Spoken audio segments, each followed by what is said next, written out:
Hello friends, நம்ம ரொம்ப நாளாக வீடியோ போடாம நடுவில் கொஞ்சம் நிறைய டைட்டான ஒர்க்கு, அதனால சுத்தமாக வீடியோவே போட முடியல.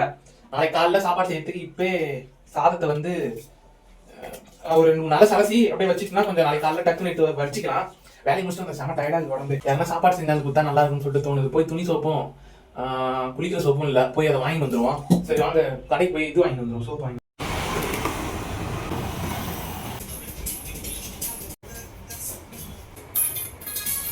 கடைக்கு போயிட்டு வந்தாச்சு. அங்கே நிறைய ரொம்ப நேரம் சுத்திங்க அண்ணா.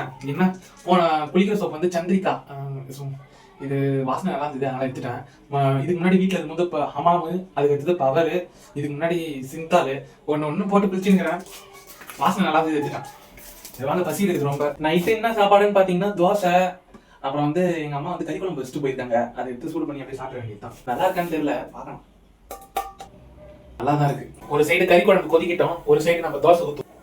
கல்லு காந்தி விட்டது, எண்ணெய் ஊற்ற வேண்டியதுதான். யார் போர் அடிக்கடி போறான், யாருன்னா சாப்பாடு செஞ்சு வச்சா நல்லா இருக்கும்னு தோணுது. வேற புழுக்க நாள் வேற வந்துட்டு சுத்தமா உள்ள நிக்கவே முடியல. அது இந்த கேஸ் கிட்ட கறி குழம்பு இருக்குது, தக்காளி சட்னி இருக்குது, ரெண்டுத்தையும் எதனா போட்டு மிக்ஸ் பண்ணி அடிக்க வேண்டியதுதான். சூடு பண்ணி சாப்பிட்டா ஒன்றும் ஆகாது. தோசை கறி குழம்பு தொட்டு சாப்பிட்டீங்கன்னா அருமை, வேற லெவல். இன்னைக்கு ஒரு கம்பெனி விஷயமா வெளியே போயிருந்தேன், லாஜிஸ்டிக் வரைக்கும்.